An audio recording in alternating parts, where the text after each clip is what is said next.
Methodik des Tastaturschreibens.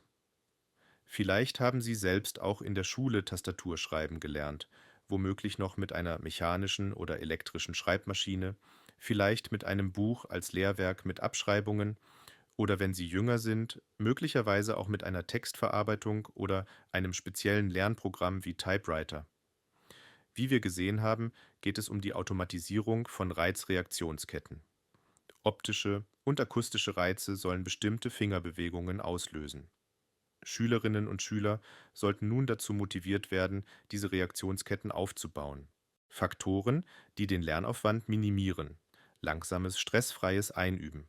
Die Automatisierung beim Tastaturschreiben lässt sich am besten langsam und mit möglichst wenigen Fehlgriffen einüben. Das Tempo sollte man erst nach Beherrschung des Tastaturfeldes und bei weniger als 1% Fehlerquote steigern. Achtung! Die meisten Schülerinnen und Schüler schreiben zu schnell. Eine Untersuchung im Jahr 2016 ergab, dass in über 85% der Lektionen einer Versuchsgruppe mit 1000 Kindern im Alter von 10 Jahren doppelt so schnell wie notwendig geschrieben wurde, obwohl sich dies negativ auf die Note auswirkte. Regelmäßiges Üben. Regelmäßiges Üben und Verwenden der Tastatur durch 1 bis 2 Übungen pro Woche in der Schule verhindert eine Überbelastung und macht das Üben spaßig.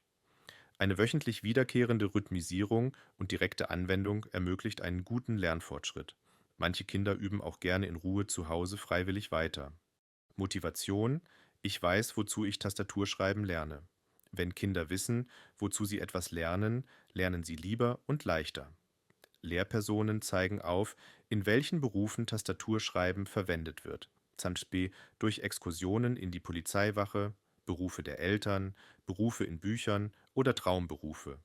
Sobald einzelne Kinder den Großteil der Tastatur beherrschen, sollten Schreibanlässe im Unterricht geschaffen werden. So ergeben sich interessante, motivierende und sinnerfüllte Lernsituationen, wenn Kinder Texte, die sie von Hand geschrieben haben, anschließend mit der Tastatur abschreiben und für unterschiedliche Zwecke ausdrucken können. Diese Ausdrucke können dann in der Klasse oder im Schulhaus ausgehängt werden. Möglicherweise möchte ein Schüler einen Aufsatz oder einen Brief an die Eltern oder Großeltern schicken. Das Schreiben von Briefen an Freunde und Verwandte kann ebenfalls eine interessante Motivation sein. Im Grunde gehört das geschriebene Wort mit der Tastatur zu unserer Kultur und sollte deswegen auch in unserer Schule einen Platz finden. Körper-, Hand- und Fingerhaltung. Bitte beachten Sie hierzu die SUVA-Broschüre, soweit dies die Schulmöbel zulassen. Die Finger müssen unbedingt nach jedem Zeichen in die Grundstellung zurückkehren. Die Hände sollten die Grundstellung nie verlassen. Im Gegensatz zu früher ist ein Auflegen der Handballen kein Problem, sobald die Hände groß genug sind und die Zeichen erreicht werden können. Ansonsten die Hände lieber frei schweben lassen. Blindschreiben üben. Der Lehrplan verlangt kein blindes Schreiben. Das Einüben geht aber ohne dauernden Blick auf die Tastatur insgesamt viel schneller. Ideal ist, wenn sich Schüler blind auf der Tastatur orientieren und nur die Tastatur am Monitor als Landkarte verwenden und dann zunehmend auch darauf verzichten. Damit finden sich die Finger viel schneller automatisch zurecht. Toll ist es, wenn es gelingt, den Schülern die Vorteile des blinden Übens und Schreibens so zu erklären, dass sie von sich aus blind üben. Sollte das nicht ankommen, können auch Handabdeckungen verwendet werden, die die Bewegungen aber keinesfalls einschränken sollten. Wer eine Abdeckung spürt, zum Beispiel ein Tuch auf den Fingern, wird in der Wahrnehmung durch die Abdeckung abgelenkt und kann sich weniger auf die feinen Bewegungsabläufe der Finger konzentrieren. Bei allfälligen Tests sollten Sie keine Blindschrift verlangen, da der Lehrplan dies nicht vorsieht. Individuelle Förderung. Da die Voraussetzungen bei Schülerinnen und Schülern sehr stark variieren, sind beim Tastaturschreiben große Leistungsunterschiede zu erwarten.